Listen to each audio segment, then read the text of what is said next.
In today's video, I'm going to teach you how to rename a PDF file on your computer.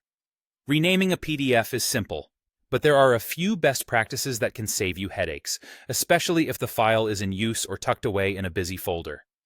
First, make sure the PDF isn't open. If it's currently open in a viewer like Acrobat Reader or any other app, close it now.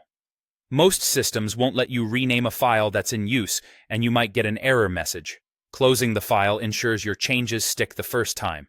Next, open your File Manager. On Windows, that's File Explorer. On Mac OS, it's Finder.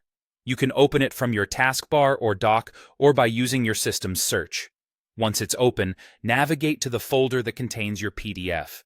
If you're not sure where it is, check common locations like Downloads, Documents, or your desktop.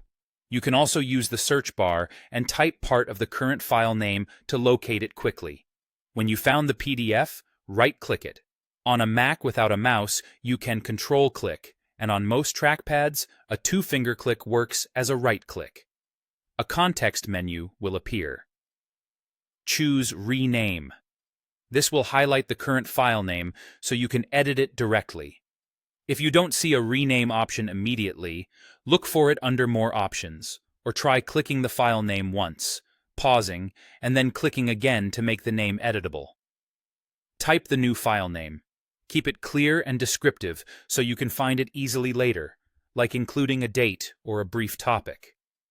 Avoid special characters that your system may not allow, such as slashes, colons, or question marks.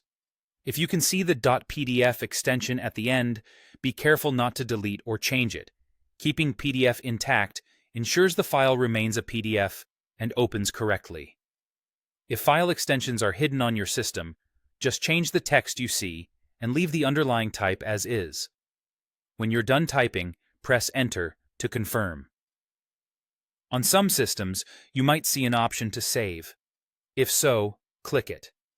If you accidentally clicked away and the name didn't change, just repeat the rename action and press Enter to commit it. That's it. Your PDF now has a new name, and you can open it as usual. If you get a message saying the file can't be renamed, double-check that it isn't open in any app, and that you have permission to change files in that folder. Thanks for watching, and happy organizing.